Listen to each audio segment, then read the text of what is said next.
इमरान खान का अडयाला जेल से हुक्म आता है, लेकिन पीटीआई के जो एमएनएज हैं वो उस पर क्या रद्दमल देते हैं ये आपके सामने रखते हैं। इमरान खान का अडयाला जेल से हुक्म आता है, लेकिन पीटीआई के जो एमएनएज हैं वो उस पर क्या रद्दमल देते हैं ये आपके सामने रखते हैं। अडयाला जेल से, जैसा कि आपको पता है कि इमरान खान को कैद तन्हाई में रखा गया है।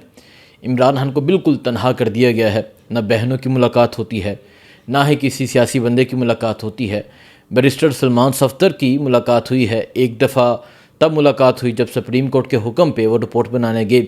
उसके बाद अभी इस्लामाबाद हाई कोर्ट ने हुक्म दिया, तो उसके बाद दोबारा से वो अडयाला जेल गए, जिसमें जलसा कैंसिल के हवाले से पैगाम आया, जिसमें खैबर पख्तूनख्वा में 10 दिन के अंदर जलसा करने के हवाले से पैगाम आया। लेकिन अभी इतलात ये आ रही हैं कि सिर्फ ये पैगाम नहीं आए, और बहुत से पैगाम सामने आए हैं।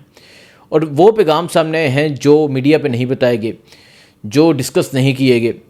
वजह क्या है? वजह ये है, देखें, ये हमेशा से हम देखते आए हैं, सुनते आए हैं और महसूस करते भी आए हैं कि वो बात की जाती है जो अपने फ़ायदे की हो, वो बात नहीं की जाती जिसमें अपना नुकसान हो। किसकी मैं बात कर रहा हूँ? पाकिस्तान तहरीक-ए-इंसाफ की।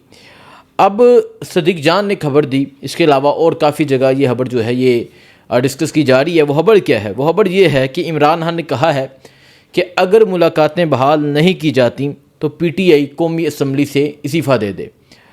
अब ये दो पॉइंट हैं। एक पॉइंट ये है कि अगर मुलाकातें बहाल नहीं की जाती तो पीटीआई कौमी असम्बली से इस्तीफ़ा दे दे।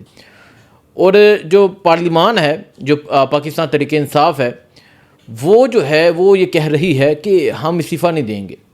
हम क्यों इस्तीफ़ा दें? देखें, इसमें बहुत जो पहलू हैं और बहुत जो पॉइंट है वो मैं आपके सामने रखता हूँ। पहली बात क्या है? पहली बात यह है कि इमरान खान से मुलाकात पे पाबंदी है, मुलाकात कोई कर नहीं सकता, कैद तन्हाई में है। तो फिर इन एमएनएस का क्या करना है? अचार डालना है? फिर क्या करना है? ये एमएनएस क्या कर रहे हैं? मतलब मैं, आप लोग जो सुन रहे हैं, मैं आप तमाम लोगों से सवाल करता हूँ, क्या आपको किसी को पता है कि पाकिस्तान तहरीक-ए-इंसाफ के कितने एमएनएज हैं इस टाइम? नहीं पता होगा। क्या आपको पता है कि कौन कौन से नाम हैं? नहीं पता होगा। ऐसे ऐसे नाम हैं जिनको मैंने खुद आज तक कहीं भी नहीं देखा, कभी भी नहीं देखा, और वो पाकिस्तान तहरीक-ए-इंसाफ के एमएनएज हैं। एग्जाम्पल दे देता हूँ, रियाज फतेहाना फैमिली, कभी किसी ने अडयाला जेल के बाहर, कभी किसी ने किसी जलसे में, किसी जगह देखा हो। इसके अलावा और बहुत से नाम हैं जो कभी कहीं दिखे ही नहीं गए। अब जंग से हैं, ये जो अमीर सुल्तान है, महबूब सुल्तान है, ये कहाँ पर हैं? शायद मुल्क से बाहर हैं, कहाँ पर हैं नहीं पता। इसके अलावा और बहुत से नाम हैं जो आज तक कहीं नज़र नहीं आए। इनके पास मैंडेट है, इन्हें हर माह लाखों रुपए तनख्वाह दी जाती है, इनके पास जो है एक इक़्तिदार है, ठीक है, लेकिन कहाँ पर हैं नहीं पता। अब देखें, जो मैं बताना ये चाह रहा हूँ कि इमरान खान कह रहे हैं कि अगर मुलाकातें बहाल नहीं की जाती तो इस्तीफ़े दे दें। अब अंदर की खबर ये है, और काफ़ी एमएनएज जो है वो ये कह रहे हैं कि हम इस्तीफ़ा क्यों दें, हम किस बना पे इस्तीफ़ा दें, ठीक है, हम इस्तीफ़ा जमा क्यों करवाएं? हम तो नहीं मानते इस बात को। और उनका ये कहना कि हम इमरान खान की बात सुन के हम इस्तीफ़ा नहीं देंगे, तो ये इस बराबर है जिस तरह आप कहें कि इमरान खान को माइनस कर दिया गया कि हम नहीं मानते, इमरान खान की बात नहीं मानते, जिसके नाम पे मैंडेट लिया उसकी बात नहीं मानते। तो ये इस बराबर है। और इसके अलावा अब एमएनएस को क्या करना चाहिए? यहाँ तो ये इस्तीफ़ा दे दें, क्योंकि अगर नहीं देते तो अवाम रंदा फेर देगी। तन्हाई तो ये लेंगे लेकिन अवाम का सामना नहीं कर पाएंगे, तन्हाई तो ये लेंगे लेकिन हलकों में नहीं जा सकेंगे। और यहाँ फिर दूसरा ऑप्शन ये है कि आप चाहे जाके पाँव पकड़ें, आप तरले मिनते करें, आप एफर्ट करें, आप मुलाकातों को बहाल करवाएं, क्योंकि खान साहब तो कह रहे हैं कि मुलाकातें बहाल होंगी तो फिर आप बचेंगे। तो आप देखें जी, फैसला आपने खुद करना है कि आप इस पर क्या करते हैं। और तीसरी जो अहम बात है वो ये है, क्योंकि ये खबर कोर्ट की जा रही है सलमान सफ्दर का नाम लेके। सलमान सफ्दर की मुलाकात हुई, उन्होंने आके ये बात कही, तो अब बहुत से लोग इस चीज़ पे इख्तिलाफ़ कर रहे हैं, बहुत से लोग जो हैं वो इस चीज़ पे इख्तिलाफ़ रख रहे हैं। वो लोग एक एजेंडा ये है, वो लोग एक पॉइंट ये है कि देखें, आप सलमान सफ्दर की ये बात तो मान लेते हैं कि पिंडी में जलसा नहीं करना, मर्दान में जलसा करना है, और आप सलमान सफ्दर की ये बात मानते नहीं हैं, और ऐसी कोई बात सामने नहीं आई। तो अब बैरिस्टर सलमान सफ्दर को वाज़िया कर देना चाहिए, पब्लिकली बता देना चाहिए कि इमरान खान का ये मैसेज आया है नहीं आया। और अगर तो वो कह दें कि मैसेज आया है, और फिर ये ना माने फिर आवाम जाने, सोशल मीडिया जाने और ये जाने। और अगर मैसेज नहीं आया तो इनको फिर भी एफर्ट तो करनी चाहिए। जिस तरह मैंने कहा कि MNS कभी कहीं नज़र नहीं आए, अडयाला नहीं नज़र आए, ठीक है, कोई 5, 6, 7, 8 आ जाते हैं, बाकी 92, 93 इतने MNAs हैं पाकिस्तान तहरीक इंसाफ के पार्लियामेंट में। तो अब क्या होता है ये पता चलेगा। और अगर तो सलमान सफदर साहब कह देते हैं कि वाकई इमरान खान ने कहा है, और फिर आज मैं बता दूं कि पाकिस्तान तहरीक इंसाफ के आधे से ज़्यादा जो MNAs हैं वो इस्तीफ़ा नहीं देंगे।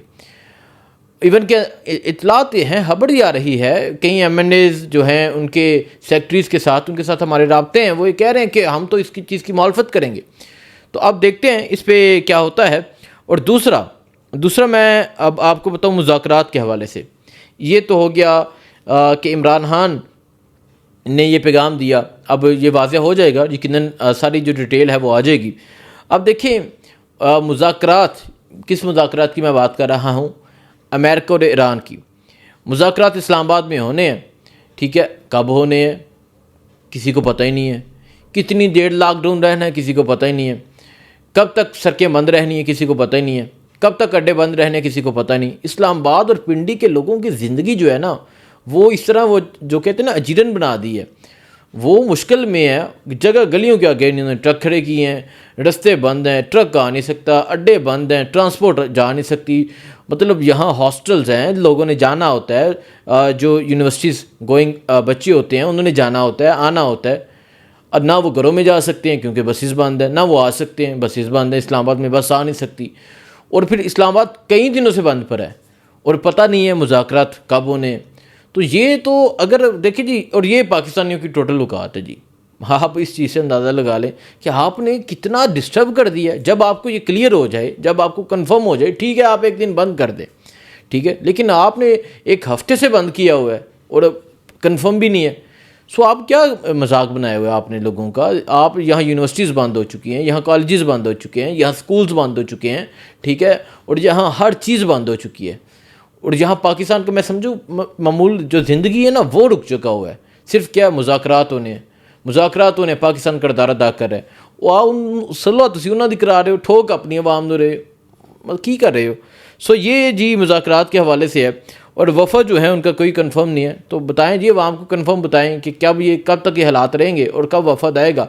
और जब वफ़द आएगा उस दिन ठीक है आप बंद करते, सिक्योरिटी बिल्कुल दें, हाई रिस्क होता है, आप तमाम इंतज़ाम मुकम्मल करें, लेकिन जब कुछ आइडिया नहीं, कुछ पता नहीं, तो आप किस तरफ जा रहे हैं। अब तीसरी बात मैं करता हूँ वज़ीर-ए-आला सुहेल अफरीदी की।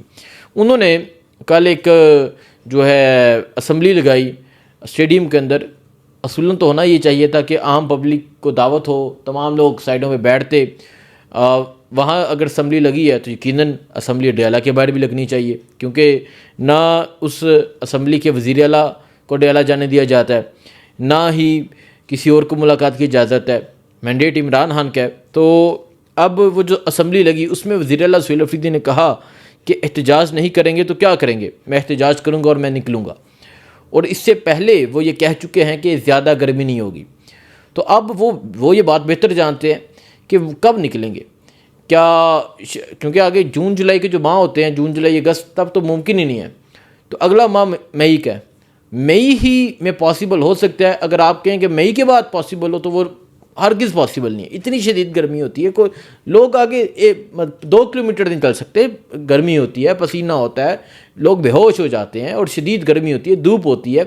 तो अब ये मई का महीना है। अब तहरीक इंसाफ की क़यादत को ये तो फैसला करना है कि या तो उन्होंने इस्तीफ़े देने हैं, या उन्होंने इमरान खान से मुलाकात बहाल करवानी है, या फिर उन्होंने बाहर निकलना है। अब ये फ़ैसला इनका है।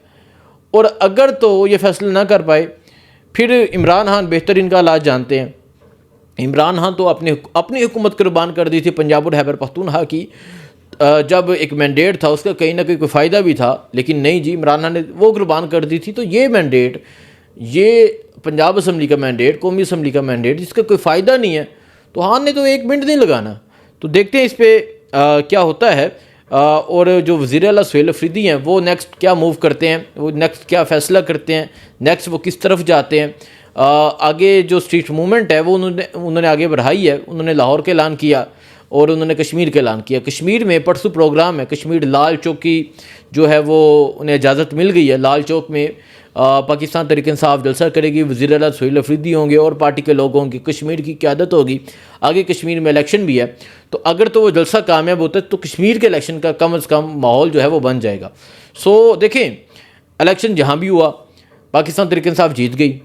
पाकिस्तान तहरीक इंसाफ के लोगों को, इन जिन मैं MNAs की बात कर रहा हूँ, इन MNAs को गाजर मूली कुर्सी जूता हर एक निशान पे इन्हें वोट दिया गया।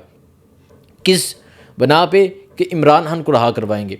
अब जो कश्मीर के जो लोग इलेक्शन लड़ेंगे वो क्या नारा लगाते हैं, वो किस बना पे वोट मांगते हैं, ये अहम है। क्योंकि इन्होंने तो इस बना पे वोट मांगा था, लेकिन ये रहा करवाना तो दूर की बात, अब तो मुलाकात भी मुमकिन नहीं नज़र आ रही। तो अब वो क्या बयानिया लेके चलते हैं, क्या नारा लेकर चलते हैं, ये अहम है। सो ये जो चीज़ें हैं ये चल रही हैं। बाकी मज़ीद क्या होता है, मज़ीद क्या फ़ैसले करती है पाकिस्तान तहरीक इंसाफ, मज़ीद क्या मूव करती है, ये आपको बताया जाएगा। और मुज़ाकरात जरा कोई कट्टी करनी है कर लो, पाकिस्तानी अवाम नूं तर जलील करो। बड़ी मेहरबानी, बहुत शुक्रिया, दुआ में याद रखें। अल्लाह हाफिज़।